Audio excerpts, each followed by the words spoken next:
Chris Christie is trying to do something that every governor in America is watching. And if he's successful, everybody's going to copy his ways. And what's wrong with what Christie's doing? Let me start with you, Levine. What's wrong with what he's doing? Yeah. The teachers didn't cause the Wall Street recession. Why should they have to suffer for it?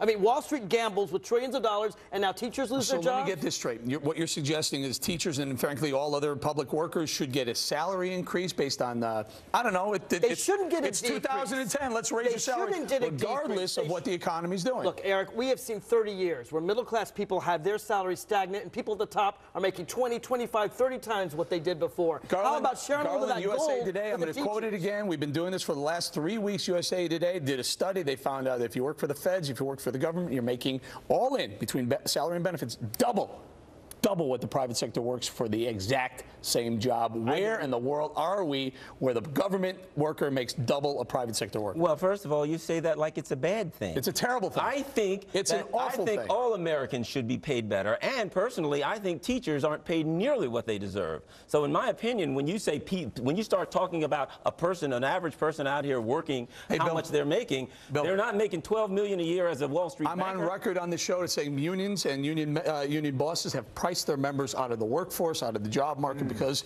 they demand higher salaries, they demand more benefits, and they demand better job security. They price themselves out. You think they've hurt themselves? Two examples. In New Jersey, Mr. Christie said, "Hey, I want just give us a 1% increase on your benefits. We'll tax you 1% of your benefits." They said, "No way."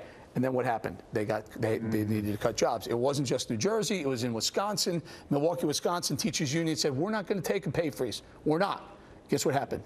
They lost 30 teachers. They lost jobs. And the teachers came back and said, "Hey, guys, I didn't know that. And if I known that, how does this end?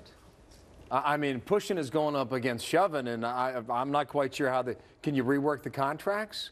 Can you get a better deal? God forbid you ask to rework the contracts, right? It is a contract. Eric, you won't give up 3% on your goal. Why are you asking teachers who are a lot poorer than you to give up 1%? Because when the economy fell out of bed, I didn't not only lose 3% on my investments, I probably 50%. Lost closer to 35 or 40%. But now you're not willing to pay the same taxes you did in the Clinton years, which, by the way, created 22 million jobs, just so teachers get a fair shake. Created 22 million internet jobs, which happened to burst in 2000, 2001. That internet bubble evaporated. So let's call it what it is. We're 14.6 million people out of work, yet teachers think that it's okay to charge more for their work. Well, first of all, if it hadn't been for President Obama's stimulus package, they wouldn't have to worry about it because a significant number of them would have already been laid off. True. The only thing we're doing is we're getting to the point where the stimulus package has saved a lot of jobs, and now those jobs that were saved by the stimulus package are on the line.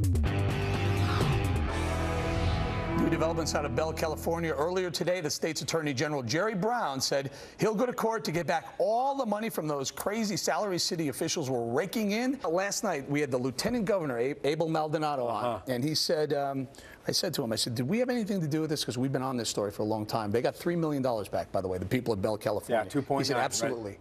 Absolutely. Part of it was that we've been spending so much time on this. But Trace makes a good point. We need some perp walks on it. These guys should go to jail. Could be. You know, I talked to him again today, too. He called it an illegal tax, is the phrase they're using in Bell, California. He says that there might be more. And if there's more, there could be even millions more that could be uncovered and returned to the taxpayers in Bell, California. You know, this is why we have a jury system. I'll tell you, it'd be hard to put these people in prison, but the people in Bell, you're lucky they don't have pitchforks and torches out there. You know what the problem is, Garland? The problem is the spiking. Here's what happens. In your last year of your contract, if you're a public worker, you can save up all this time. You can put it all into your last year, and your pension is based on how much time you've saved up. This is a union problem. First, let me say this.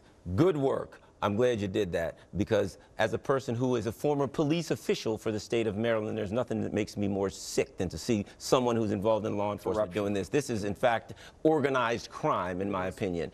I would be willing to wager that if they go through all the administrative details, that they will find something illegal. And when they do, if the federal government comes in, I believe they can probably seize any ill-gotten gains or anything that they bought. Real quickly, almost out of time. These poor people have been through a lot. This is just a small drop in the bucket back.